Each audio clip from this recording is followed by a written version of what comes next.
Don't try to impress anyone.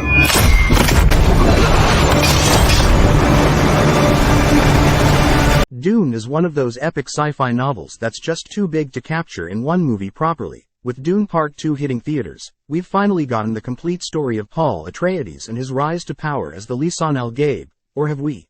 House Atreides may have gotten its revenge by the end of the movie, but it's clear there's a lot more story to tell where Paul and his family are concerned. With that in mind, let's break down the ending to Dune Part 2 and where it leaves characters like Timothée Chalamet's Paul, Zendaya's Chani, and Florence Pugh's Princess Irulan. Where does the story go from here? And why does it appear that these movies are diverging from the books?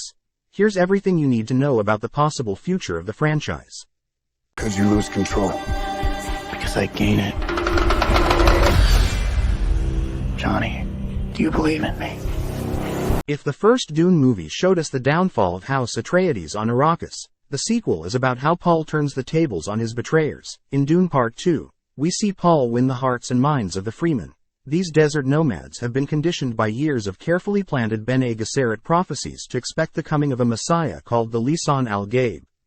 Paul, with his unparalleled combat skills and his rapidly growing ability to see the future, seems to be the savior they've been waiting for.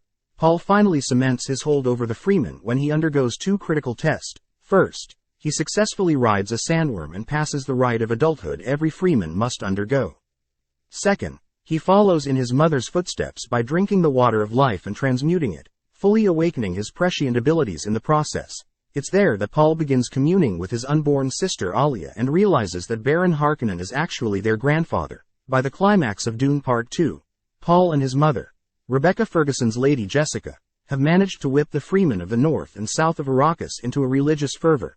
Paul fears the holy war he knows his people will unleash upon the galaxy, but he ultimately chooses to embrace his messianic role rather than avoid his destiny. However, he refuses to challenge Javier Bardem's Stilgar to ritual combat, not wanting to waste such a valuable warrior and ally. After reuniting with his old teacher, Josh Brolin's Gurney Halleck, Paul reclaims the Atreides family's stash of atomic weapons and uses them to launch an all-out assault on the city of Arrakis.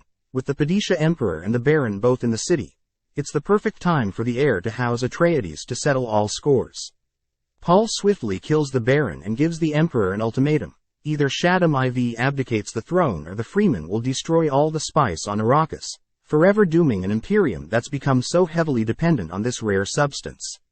It's here that Paul duels Austin Butler's Fade Routha with the fate of the universe hanging in the balance. Fade, despite his tricks, loses the duel, and the Emperor is left with no choice but to surrender.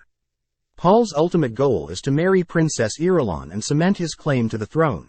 This angers Chani and seems to bring a swift end to their whirlwind romance. As Chani summons a sandworm and returns to the desert, Paul and his Freemen unleash their fury on the houses that refuse to recognize their new emperor. Jessica and Alia reflect that Paul Muad'Dib's holy war has truly begun, and the universe will never be the same. He said that. I got that. Thanks. The first Dune movie didn't have a post-credits scene of any kind, and the same holds true for the sequel. There's no mid or post-credits scene to be found in Dune Part 2. This is a bit surprising considering that there's clearly more story left to be told. Dune Part 2 may wrap up director Denis Villeneuve's adaptation of the original Dune novel, but author Frank Herbert penned a further 5 sequels. That's not even counting the many prequels, sequels, and spin-offs created by Herbert's son Brian and author Kevin J. Anderson. Despite that wealth of material, Dune Part 2 gives no hint as to what's coming next. But fear not, we're about to break down everything you need to know about where the third movie is heading. You've been fighting the Harkonnens for decades. Look! Dune Part 2 definitely wraps up on an open-ended note, just as the novel does. As the credits roll, we've just seen the opening salvo in a holy war that promises to reshape the galaxy. Paul has gotten his revenge, but at what cost? Is this even a happy ending? Not really. Herbert famously said that the Dune series is a cautionary tale about the need to be wary of charismatic leaders, whether or not his intentions are noble. Paul has just ushered in a war that threatens to claim billions of lives. The fallout of that war carries into the second book in the series, Dune Messiah. Messiah picks up more than a decade after the events of Dune. In this era, Paul rules the galaxy from his throne on Arrakis, but not all is well in the Imperium. More than 60 billion people have been killed in the Holy War. Paul has yet to father any children, and Princess Irulan is conspiring against her husband with the Bene Gesserit, the Spacing Guild and the technological experts known as the Teleluxu. Even some of the freemen are beginning to doubt their leader and lament the loss of their old way of life. All the while, Alia becomes a religious figure in her own right, with many freeman worshippers hailing her as Saint Alia of the Knife. Even more than in the first novel, Paul struggles with the weight of his prescient visions in Dune Messiah. When the past, present and future are open to you, how do you decide to do anything? How do you move through the world when every step is laid out before you? When you can sense every tragedy that lies ahead, do you allow fate to play out or seek to rewrite the future? Paul is determined to guide humanity along the best possible path, but in the end, the sacrifices necessary might be too much for him to bear. Villeneuve has voiced his desire to film a third Dune novel based on Messiah, and it appears that the screenplay is nearly complete. However, the ending to Dune Part 2 suggests that Part 3 won't be a one-to-one adaptation of Messiah. The biggest change in this sequel involves the fate of Chani. In the book, Chani is aware of Paul's plan to marry into the throne and accepts it as a necessary burden. She serves as Paul's concubine in Dune Messiah, living in a tense coexistence with Irulan and hoping to bear Paul's children. Chani is unaware that Irulan is poisoning her food with contraceptives, purposely denying the Emperor an heir. In the movie, Chani is as shocked as anyone to learn of Paul's plan for Irulan. She leaves Paul and returns to the desert rather than live the life of a concubine.